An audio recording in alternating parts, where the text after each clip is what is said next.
This 1980s cult classic featuring Ethan Hawke and the immortal River Phoenix might have flopped at the box office, but did it predict science fiction turning into science fact? The SCU just published a study authored by Timothy Oliver that uses computational fluid dynamics to try to explain how UFOs are able to travel through air and water, which is exactly what Wolfgang Mueller figured out how to do with a Macintosh 128K and a 9-volt battery 38 years ago. Wolfgang was successfully able to create a small force-filled bubble that he was able to control the movements of. And he figured out how to make it larger and larger until he was able to fit a biologic entity within it. But while the SCU focused their efforts on trying to figure out how a functionalized force field could travel through air and water, which is why Mr. Oliver refers to UFOs within the study as unidentified aerospace undersea phenomena, which I believe was a hat tip to the language that the Senate Select Committee on Intelligence unsuccessfully attempted to include in the National Defense Authorization Act of 2022.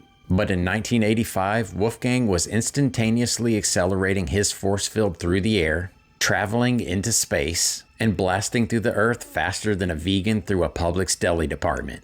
But while the SCU was fully focused on the functionalized force field's effects on its surroundings, Wolfgang was one step ahead because he was able to figure out how objects could safely travel within the force field because... But in this force field, you have no inertia, no resistance to acceleration.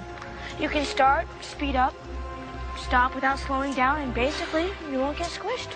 Which means that the shape of the object within the force field is completely irrelevant to the performance characteristics of the flying force field. So it doesn't matter if the object within it is made out of trash cans, CRT TVs, and duct tape, or if it's a dark gray or black cubes inside of a clear sphere.